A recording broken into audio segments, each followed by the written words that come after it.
Ya, Alhamdulillah, Pak Haji sambung lagi ya, bahawa kerana kekurangan daripada iodin inilah menyebabkan blood circulation tu jadi lemah. Bila blood circulation lemah, dia jadi oksigen pun lemah untuk disebarkan di seluruh tubuh badan.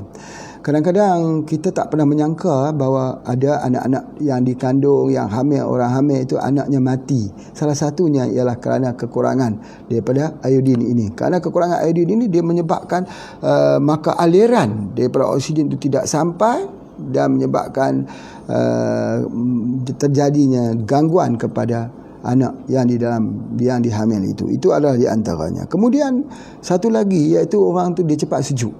Kalau dia berada di tempat macam ni, orang lain tak sejuk pun. Sejuk jugalah, bukan tak sejuk, tapi dia lebih sejuk. Lebih sejuk itu menunjukkan bahawa kadar kandungan hormon tiroksinnya rendah. Itu ada di antaranya. Kemudian begitu juga dengan jantung dia jadi lemah. Ini beza dengan orang yang ada penyakit tiroid tetapi jantung dia kuat, jantung dia laju ya, itu dipanggil hyper. Kalau jantung dia lemah itu dia hypotiroid. Dua-dua ada penyakit tiroid yang ada masalah di kelenjar tiroidnya yang ada di kat sini. Baik. Apa yang Pak Haji nak sebutkan bahawa kalau orang yang ada hypo, dia jadi dingin. Tapi kalau jadi hyper, dia keluar banyak keringat, dia keluar peluh banyak pula. Sebab apa? Badannya terlalu aktif. Dia jadi aktif dan dia banyak mengeluarkan peluh sebagainya.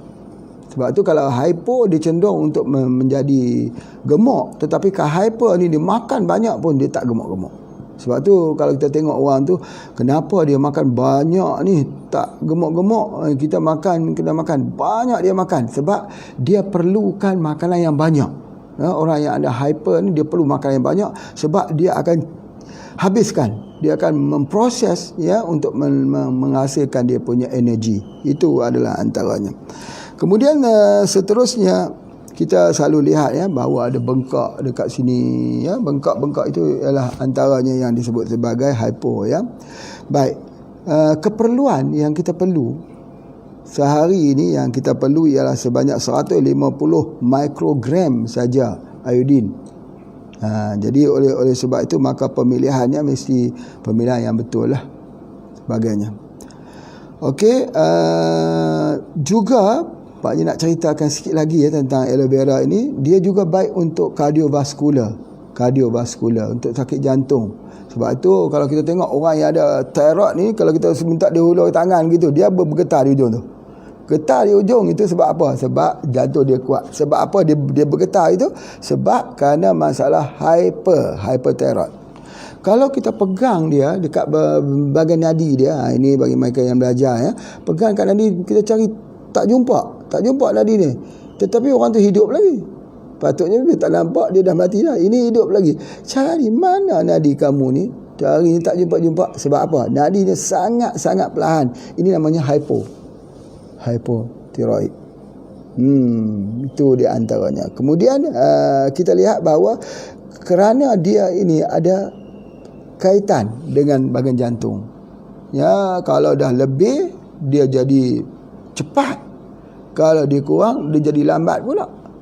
Itu adalah ada di antaranya. Baik. Begitu juga, selain daripada penyakit kardiovaskular, dia juga digunakan untuk menurunkan tekanan darah tinggi. Sangat bagus. Turunkan tekanan darah tinggi, aloe vera digunakan. Dan juga untuk menurunkan gula. Gula bagi pesakit kencing manis, Masya Allah. Subhanallah, bila kita ambil ini, dia sebenarnya dia menurunkan gula, tetapi dia meningkatkan kepekaan insulin tubuh badan kita ni. Bila dia masuk lebih saja gula, insulin itu cepat-cepat dikeluarkan kerana dia meningkatkan kepekaan. Pak Haji nak sebutkan ini, dia ni satu herba yang reset semula dia punya sistem dalam tubuh badan kita ni supaya dia berfungsi. Reset semula. Yang tak boleh serap, boleh serap. Ya, yang fungsi jantungnya lemah, dia akan menormalkan semula. Dia reset semula. Jadi kalaulah Pak Haji namakan dia pokok reset. Reset ni maksudnya dia betulkan balik kita punya sistem dalam tubuh badan kita. Terlupa tadi Pak Haji nak cerita orang yang ada masalah iodin ya, kadang-kadang ya dia adalah kerana banyak makan ubi kayu. Ubi kayu. Sebab tu orang ada masalah thyroid ni dia tak boleh makan ubi kayu. Khususnya yang ada hypo. Sebab apa? Ubi kayu tu ada cyanida. Cyanida daripada daun, daripada ubinya pun ada. Sebab tu kalau kita nak makan daun ubi kayu tu kita rebus dulu. Tak boleh makan cara mentah-mentah begitu, nanti dia ada bahan cyanida. Cyanida tu dia ikat daripada penyerapan iodin. Sebab itu kalau kita orang ada hypothyroid, thyroid ni hypo, dia tidak boleh ambil dia panggil psyllium khas. Psyllium khas ini. Jadi psyllium khas ini begitu juga sekarang ni orang gunakan chia seed. Chia seed tu banyak digunakan untuk melawaskan pembuangan air besar. Dia tidak boleh guna. Psyllium pun tak boleh guna. Sebab apa? Kalau dia lagi digunakan itu, jadi semakin kurang lagi dia punya iodin dalam tubuh badannya. Sebab dia ikat dan dia buang. Makanan tersebut telah mengikat dan buang. Begitu juga dengan mengambil daripada singkong ataupun ubi kayu. Diikat dan dia buang. Apa yang dia buang? Iodin. Kita perlukan iodin. Itu adalah di antaranya. Baik, kemudian apa yang Pak Haji nak cerita sikit lagi bahawa dia juga untuk meningkatkan imuniti dan untuk sintesis sel. Ini menarik. Dikatakan Cleopatra ini puteri Mesir yang dikatakan cantik itu, wallahu a'lam lah, kita pun tak boleh nampak cantik atau tidak. Cerita Cleopatra kerusi Cleopatra, kasur Cleopatra, entah nama-namanya diberi. Katanya dia juga ada orang yang mengambil daripada aloe vera. Katanya begitu. Jadi semua klaim benar atau tidak, wallahu a'lam. Tapi boleh jadi sebab aloe vera ni dia mencantikkan kulit. Apatah lagi di negeri-negeri Arab yang panas. Sebab tu kita tengok kadang-kadang orang Arab ni kita nampak dia tua sikit. Asalnya dia muda aja. Umur dalam 30-an, 40-an, tapi nampak macam tua saja. Sebab apa ni? Sebab dia panas. Orang yang nampak muda tu duduk tempat sejuk. Nampak muda kenapa? Sejuk. Sebagainya. Macam orang yang duduk di mana duduk dekat Malang, Malang tu sejuk, nampak muda lah sikit. Duduk di Bandung, sejuk. Itu ada antara duduk di Jogja dekat Gunung Merapi tu, awet muda lah tu. Sebab apa? Sejuk rasanya. Jadi itu adalah di antaranya. Baik. Bila Pak Haji cerita pasal iodin ni, salah satunya adalah garam. Ni nak cerita garam, nak jual garam lah ya. Garam, ni garam Himalaya. Garam ini ada dua jenis. Satu garam yang kita ambil daripada laut, daripada air laut. Air itu diambil garamnya melalui satu proses. Sama ada proses di bawah cahaya matahari atau diproses menggunakan mesin. Bila kita proses itu, maka kita akan dapat menghasilkan 99 sodium chloride. 99% sodium chloride. Jadi bila kita ada 99% sodium chloride, ini yang menjadikan kadar kita bila orang ambil garam tu dia jadi tekanan darah tinggi. Sebab sodium chloride yang begitu tinggi. Jadi doktor pun selalu akan kata kena tinggalkan garam. Sebab apa? Sebab dia jadi racun dalam tubuh badan kita. Jadi sebenarnya garam ini dia bukan nak tinggi kadar sodium kloridnya, tetapi dia nak tinggi mineral dia. Jadi yang mempunyai mineral yang tinggi ialah garam bukit. Garam bukit ni dia boleh sampai ke 84 mineral. Bila dia ada 84 mineral, maka dia menjadi salah satu tonik untuk depuratif di dalam darah manusia. Ini sangat-sangat menarik. Yang kedua, garam ini dia terdiri dalam bentuk yang asli, iaitu dia dalam bentuk mengkristal. Dia bukan ini. Jadi yang kita ambil itu tidak ada dia punya satu proses pun, melainkan proses untuk hancur saja. Bila dia ada dalam bentuk kristal, di dalam kristal itu dia ada energi. Dia ada satu kekuatan. Ya, dia berat sekali sebab dia mengkristal itu. Kristal itu jutaan tahun dia menyimpan satu energi. Bila energi itu bila kita lepaskan, maksudnya garam ni dilarutkan ke dalam air, dia mengeluarkan suatu potensi, frekuensi yang sama dengan frekuensi sel-sel kita. Di mana kalau sel-sel itu ada masalah daripada sel-sel yang sudah abnormal, yang boleh menyebabkan kanser, tumor dan sebagainya, dia akan memperbaiki balik, dia repair balik. Itu yang cukup menariknya apabila garam bukit ni dia cuba untuk repair balik. Maka itu yang Pak Haji sebut, kata dia ada satu potensi yang akan membuatkan tubuh badan kita itu repair balik. Jadi sebab itu kita ambil dia punya garam ni. Jadi kalau dalam undang-undangnya garam ini dia mesti ada, kita punya iodine itu mesti 20 hingga 40 ppm dia panggil, part per million ya. Jadi oleh sebab itu maka kita alhamdulillah dia memang satu yang sangat-sangat baik sebagainya. Baik, satu lagi yang Pak Haji nak menceritakan lagi, bahawa selain daripada dia mempunyai satu potensi energi yang bila kita masukkan itu, dia ini juga menghilangkan racun, detoksifikasi untuk keracunan, dan boleh digunakan untuk lebih pada 80 penyakit lebih yang kita guna daripada ini. Baik. Pak Haji nak ajar bagaimana cara untuk membuat salah satu daripada produk daripada garam bukit. Garam bukit ni boleh ambil di mana saja. Kalau boleh beli dengan HPA lah ya, ataupun beli di mana-mana pun boleh. Jujur saja, sama saja. Yang nama garam bukit bukan bukit lain, bukit di Gunung Himalaya juga ya. Tetapi kalau ambil dengan HPA, bantu kita, bantu pesantren kita, bantu perjuangan kita. Masya-Allah. Kita ambil dia, masukkan ke dalam air, ke dalam gelas. Bila kita masuk ke dalam air tu, kita aduk dia sampai dia larut. Masuk lagi, aduk lagi sampai dia larut, sampai ketika kita masuk dia sudah tidak terlarut lagi. Betulnya dia mempunyai larutan yang tepu, larutan yang tinggi. Baik, kita boleh gunakan larutan ni. Ambil larutan ini, masuk ke sini, masuk ke dalam bekal macam ni, ataupun masuklah dalam mana-mana pun. Ini digunakan untuk jadi obat untuk orang sakit. Bila dia nak minum air, nanti ambil beberapa tetes saja, masuk ke dalam air, ke dalam gelas dia nak minum itu. Tetapi tidak perlu sampai ada perubahan rasa. Maksudnya kita letak air tu banyaklah, kita masuk titis, Masya Allah, dia akan merasakan seperti rasa muda balik. Dia ada energi balik, dia ada kekuatan balik untuk ke semua penyakit.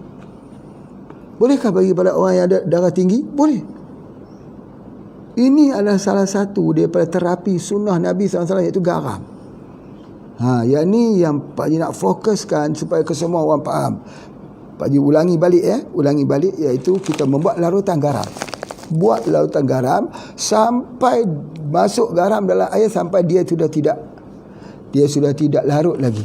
Maksudnya kita masuk garam, dia menimbun garam dia. Sebab apa? Sebab ketumpatan garam di dalam air itu dah cukup tinggi. Itu kita ambil, kita buat drop pun boleh. Nanti ketika orang tu nak minum air, masuk satu drop. Macam kita masuk stevia lah. Kita masuk stevia, macam kita dah masuk wave kita letak kat mata. Ini jangan letak kat mata. Letak kat mata itu nanti salah pula. Pak Haji buat contoh wave tu ni, yang katakan tetes tu ya, nanti jangan masuk dalam mata. Ini tak boleh, masuk ke dalam air minum. Masuk air minum, terutamanya bagi orang tua-tua yang sudah lemah tubuh badannya. Lemah tu sebab apa? Dia dah tak ada tenaga lagi dah. Begitu orang demam, semua penyakit boleh masuk, termasuk sakit kanker, kanser. Sebab apa? Sebab apa yang Pak sebut tadi, dia ada satu energi. Energi ini satu tenaga. Dia macam tenaga nuklear tu. Dia ada tenaga. Nuklear tu sikit saja orang gunakan uranium, sikit je ujung intinya. Uranium itu dengan sedikit saja boleh menerbangkan pesawat, sikit saja. Begitu juga dengan garam ini. Orang tak tahu kata garam ini dia mempunyai satu potensi energi yang sangat tinggi, yang bagus untuk merepair ni sel-sel kita yang telah rosak. Selalunya kita sebut, kalau kita ambil herba dia panggil antioksidan. Selalunya macam tu. Tetapi ini tidak. Dia ada satu energi. Jadi bila kita masuk saja dia ke dalam air, kita minum, badan kita dia jadi bagus balik. Dia repair semua organ-organ kita. Sebab dia akan pergi ke sel-sel. Organ ini daripada sel lah. Sel jadi tisu, tisu jadi organ. Ya, yang paling kecil sekali sel.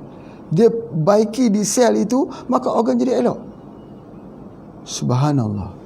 Sebab itu kita tengok orang yang ambil garam bukit ni, dia bagus, dia kuat, dia ada energi. Ya, kita ni ya, kita sudah orang kata sabar jugalah kita pun ya. Bila dah sampai tuan-tuan sabar tu jelah. Ya, solat atas kerusi pun sabarlah ya. Solat pun lemah saja sebab kita tak ada energi. Ni buat begitu, buat dia drop itu. Bawa ke mana saja, minum waktu sahur sekali, waktu buka puasa sikit, masuklah air. Dia bukan rasa, jangan sampai dia rasa asin, masin. Itu tak boleh pula.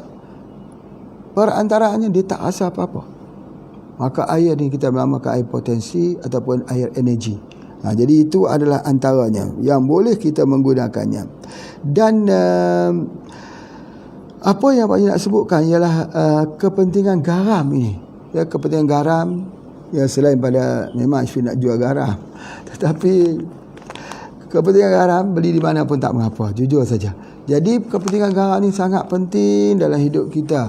Ya, cumanya hari ni orang kata kurangkan garam, kurangkan gula. Garam dan gula yang membinasakan. Gula apa? Gula yang terkuras. Bukan gula aren, bukan gula merah, bukan gula yang telah terkuras. Pemrosesan. Garam yang telah terkuras, pemrosesan. Ya, alhamdulillah Pak Haji pergi tengok dia punya dekat bukit tu, bukit garam tu, masya-Allah. Masuk di dalamnya, ya Allah, subhanallah. Dia jadi ada satu macam medan ya, medan elektromagnetik duduk dekat situ. Jadi ada satu tempat tu macam gua situ. Pak Haji pergi duduk dekat tepi gua tu, sebut subhanallah, dia gong subhanallah, Allah, masya-Allah. Dia memberikan satu momentum kembali kepada kita. Masya Allah ya. Jadi bila kita pergi ke situ, kita keluar, kita sihat. Untuk apa? Untuk asma juga. Orang yang ada masalah pernafasan, mukus yang banyak ni nak kena keluar dengan apa? Dengan garam.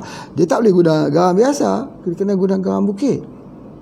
Macam mana? Macam yang ditunjuk tadilah. Ditunjukkan. Apatah lagi kalau masuk dalam kopi radik, jadi radik Himalaya lah. Tapi kalau kopi radik biasa saja di Indonesia, kopi black radik, kopi apa pun semua boleh masuk. Masuk sikit, Allah, sedapnya, Masya Allah. Bila dia masuk ke dalam kopi, dia jadi ubat tidur pula.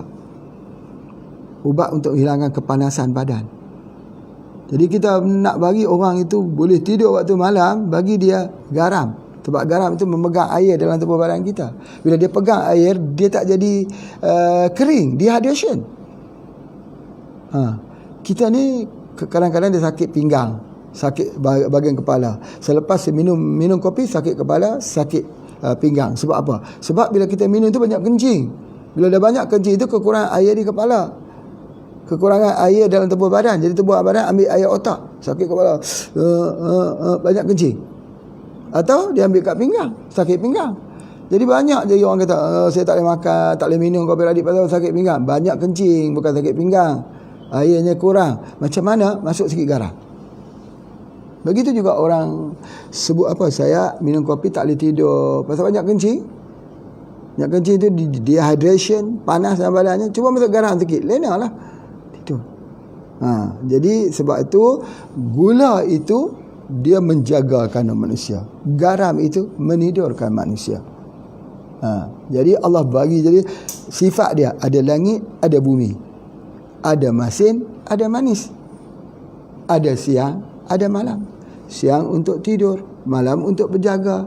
Manis untuk berjaga, garam untuk tidur, masin untuk tidur. Dia ada seperti itu. Mata tangan kita bahagian depan, bahagian ni, bahagian yin, yang.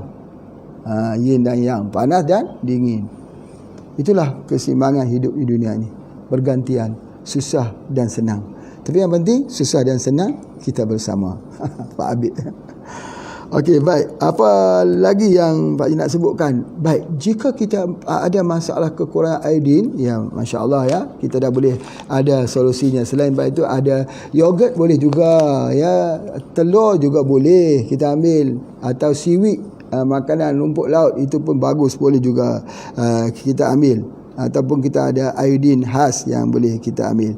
Ikan tuna yang boleh kita ambil. Masya-Allah. Ya, dia juga membekalkan dia punya iodin. Jadi alhamdulillah ya, apabila kita menggunakan itu, kita tengok bagaimana pokok sabrun hakiki ini digunakan sebagai ubat. Jadi sekarang Pak Haji nak tunjuk ya, selain daripada ubat mata tadi, kita letakkan paste dia tu dekat sini setiap hari, lama-lama dia akan boleh terang. Sebab apa? Sebab di dalam pengobatan mata ni kebanyakannya bukan mata yang rosak, tapi saraf atau aliran darah yang jadi radang ke mata. Jadi kalaulah yang membengkak itu, aliran itu membengkak, ataupun saluran darah itu membengkak, itu yang jadi darah tak sampai ke mata tu, tak sampai ke oksigen itu sebagainya. Bila darah tak sampai ke oksigen, apa dia? Orang tu akan mengalami sakit dekat mana? Di buah pinggang juga. Ya, ending dia ke buah pinggang. Buah pinggang tu adalah hasil daripada darah.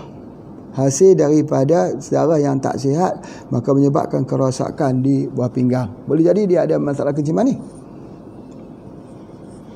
Baik, apa hubungannya buah pinggang dengan aloe vera? Ini cukup menarik untuk jadi bahan fikir. Tetapi tak sampai boleh fikir ni. Tapi tak apa, kita belajar. Tak sampai. Ubat yang digunakan untuk buah pinggang yang sudah hemodialisis, banyak orang bertanya, guna VCO, guna probumin, tapi sebenarnya dia adalah menggunakan mata sapi. Mata sapi, hati sapi, betul, kita dah guna, betul, dalam buku nutrisi itu ada cerita pasal minyak daripada hati sapi, minyak daripada hati hiu, squalene. Tapi pernah tak kita cerita pasal mata sapi, minyak daripada mata sapi? Tak pernah kan? Minyak mata sapi itulah untuk menghilangkan masalah hemodialisis. Orang yang ada masalah ginjal, insya-Allah back to normal. Macam mana cara untuk merawatnya? Ajaib ya, ajaib. Baik, kita lihat dekat sini, apabila orang itu menghadapi masalah kencing manis, ya, kemudian dia pergi kepada buah pinggang, dia akan efek dekat bahagian mata. Cuba kita lihat. Pak Haji dah sebutkan, ingat ya, sebutkan bahawa Nabi SAW menyebut kalau ada sesuatu yang lebih cepat daripada takdir, dia adalah penyakit ain, penyakit daripada mata. Baik, apa yang kita nak ambil daripada kepahaman ini? Kalau ada sesuatu yang lebih cepat daripada takdir, dia adalah penyakit ain. Nak faham macam mana? Penyakit ain lah. Tak, itu satu kefahaman. Fahaman bergaris lurus, tengok, oh betul, penyakit ain kita ubat itu. Tetapi kalau kita memperkembangkan ilmu, kita cuba untuk kita memperkembangkan ilmu. Kalaulah Nabi kata satu yang cepat itu boleh kita rawat, satu yang cepat itu ialah kalau ada satu yang lebih cepat bertakdir dia dapat penyakit daripada ain, daripada mata, berartinya cara nak merawat tubuh badan kita ini juga mesti dengan mata yang cepat. Kita ada spray kat mulut, kita ada hidung, kita ada kapsul, kita ada jus minum, kita ada ubat tetes mata. Ubat tetes mata ni sangat hebat. Sangat hebat. Selain daripada kita ambil tulang, diubat dengan tulang, mata diubat dengan mata. Kalau kita tak mau ambil daripada mata sapi, bolehlah ambil mata ikan hiu. Allah, Masya Allah. Buatlah apa-apa juga, buat sayur sup ke semua, sup mata ikan hiu. Adakah dalam dunia ni? Dunia ni tak ada. Dia ada sup shark fin, ada. Dia ambil daripada sirip. Sebab mereka tak sampai. Pengalaman mereka tak sampai. Pengetahuan mereka tidak sampai. Baik, Pak Haji nak bagi dua pengkaedahan pengobatan. Ya, yang pertama hati. Pergi cari hati sapi besar-besar ni. Besar-besar ni.